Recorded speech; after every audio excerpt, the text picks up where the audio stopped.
Halo semuanya, kembali lagi di Pusat. Pusat ini merupakan kegiatan podcast perpustakaan SMA Negeri 1 Tumpang. Dan pada episode ketiga ini, dengan bintang tamu yaitu Bapak Dr. Andes Teguh Pramono MPD selaku Kepala SMA Negeri 1 Tumpang. Dan beliau merupakan penulis dari salah satu buku yang ada di depan tersebut. Nah, beliau ini menulis sebuah buku dengan judul Aku Seorang Guru. Selamat bergabung Pak Teguh. Ya, selamat warahmatullahi wabarakatuh. Waalaikumsalam warahmatullahi wabarakatuh. Nah, jadi Pak Teguh ini merupakan seorang guru dulunya dan juga saat ini beliau menjabat sebagai Kepala SMA Negeri 1 Tumpang dan beliau juga mencetuskan 2 buku. Dan pada episode ketiga ini, saya dengan beliau akan membedah salah satu bukunya terlebih dahulu, yaitu Aku Seorang Guru. Nah, kalau boleh tahu Pak Teguh, buku Aku Seorang Guru merupakan buku karya Pak Teguh yang keberapa? Insya Allah kalau tidak salah ini sudah ke-7 atau ke-8 lah. Ke-7 atau ke-8 berarti terdapat beberapa buku yang juga ditulis oleh Pak Teguh sebelumnya. Kemudian menulis ini apakah memang hobi Pak Teguh dan telah dikembangkan sejak kapan Pak? Kalau boleh tahu. Jadi menulis ini bagi saya kan sama dengan menyimpan ingatan-ingatan, menyimpan pengalaman, menyimpan pengetahuan agar tidak hilang. Sehingga kebiasaan-kebiasaan itu kita mulai sejak kita suka menulis buku diari, kemudian melakukan kegiatan surat menyurat zaman dulu kan. Iya, Surat-suratan. Iya. Itu kita Baik, saat Pak Teguh menulis buku tentang Aku Sebuah Guru, nah itu kenapa judulnya harus Aku Seorang Guru dan apa isi yang ada di dalam buku tersebut? Ya, buku ini untuk siapa saja, untuk siapa saja, untuk siswa boleh, untuk umum boleh, untuk bapak ibu guru lebih-lebih itu sangat kita referensi ya, itu sangat kita rekom untuk. Jadi dari semua aspek dapat membaca buku ini Pak, jadi tidak ada batasan atau tujuan Pak Teguh menulis buku ini diutamakan untuk siapa? Ya. Jadi ini di dalam ini ada satu kisah menarik terkait dengan pengalaman bergaul dengan seorang siswa.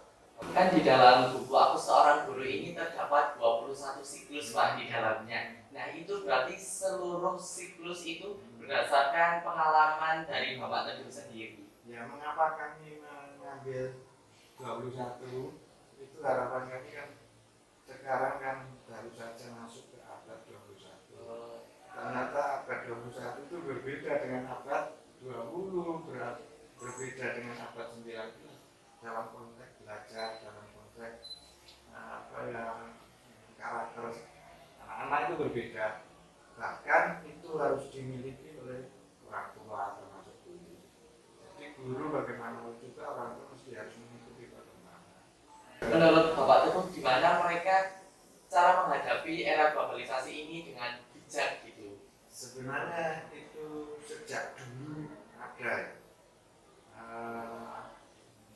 Saya ada pengalaman ada seorang anak kaya yang lain itu belum punya sepeda motor, dia punya sudah 40 tahun yang lalu. Wah, sudah lama tadi Pak. Ya, ketika SMA akhirnya sepeda itu kan dipakai untuk kencang, kebut-kebutan. itu apa dikeraskan suaranya. Itu sebenarnya kan apa ya, cara mereka merespon teknologi.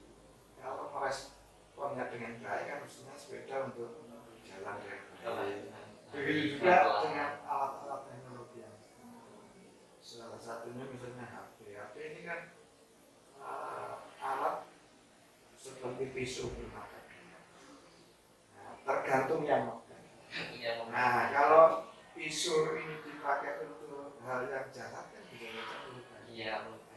Tapi kalau untuk hal positif, misalkan bisa makan buah dengan diiris-iris enak, jadi tidak langsung besar gitu. Bisa untuk mengupas, bisa untuk hal-hal yang positif. Jadi tergantung yang meminta.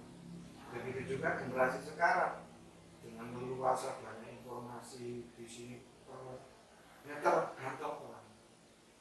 pengen yang positif ya ambil yang positif. Sebenarnya ini dengan teknologi ini sumber belajar begitu bervariasi dan banyak sekali ada di sini. Silakan pandai-pandai memilah, memilih mana yang dibutuhkan dan mana yang tidak dibutuhkan. Selanjutnya ketika Bapak Teguh menulis tentang buku tersebut Aku Sebuah Guru, hal apa yang paling berkesan di dalam cerita di buku tersebut, Pak? Boleh diceritakan secara singkat gitu. Ini yang paling berkesan adalah satu kisah ketika saya bertemu murid. Kisahnya begini, ketika ujian ini saya kan sedang bertugas menjadi pengawas. Sedang pengawas di sebuah ujian Waktu itu namanya ujian nasional. ujian nasional. Ini ngawasi anak-anak ujian. Itu kan saya lihat di anak ini. Tetapi yang terlihat di sini itu bukan anak-anak yang ujian. Tapi siapa Pak kalau boleh tahu? Tapi itu adalah anak-anak yang sudah berubah tingkah macam-macam. Walaupun dia sudah siklus Baca. mengerjakan ujian. Oh, mengerjakan. Jadi di imajinasi saya mereka itu anak-anak yang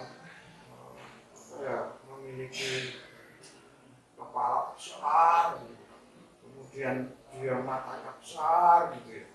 Tapi perutnya kecil, kakinya kecil. Karena sekian lama dia belajar ditumpahkan di soal-soal ujian itu kisah nyata tetapi imajinatif. Jadi saya melihat siswa seperti normal tetapi di imajinasi jadi tidak normal. Jadi karena membayangkan sesuatu. Nah, dari Bapak Teguh sendiri, apakah ada kata-kata untuk memotivasi para siswa yang akan menjadi generasi emas untuk bangsa ini? Ya, saya pikir untuk pemuda, untuk murid, untuk siswa, siapapun itu harus membekali diri dengan daya fleksibilitas yang tinggi karena segala kemungkinan ke depan itu tidak bisa diprediksi. Dengan perkembangan teknologi, ilmu itu akan mengubah semuanya, dari aspek perilaku juga berubah, dari aspek ekonomi juga berubah, dari aspek sosial juga berubah. Satu contoh yang paling bagus adalah di situasi apapun harus tetap sukses supaya hidup sukses. Jadi siswa itu diibaratkan seperti air dalam wadahnya, harus bisa segera beradaptasi sesuai dengan tempatnya, baik itu kota, lingkaran ataupun menjauh. Baik, sekian podcast pada pagi hari ini. Terima kasih Pak Teguh atas kesempatan dan waktunya. Amin. Terima kasih. Baik, sekian podcast pada hari ini, yaitu bedah buku tentang Aku Seorang Guru. Nah, sampai jumpa di episode selanjutnya. See you and bye-bye. Sukses.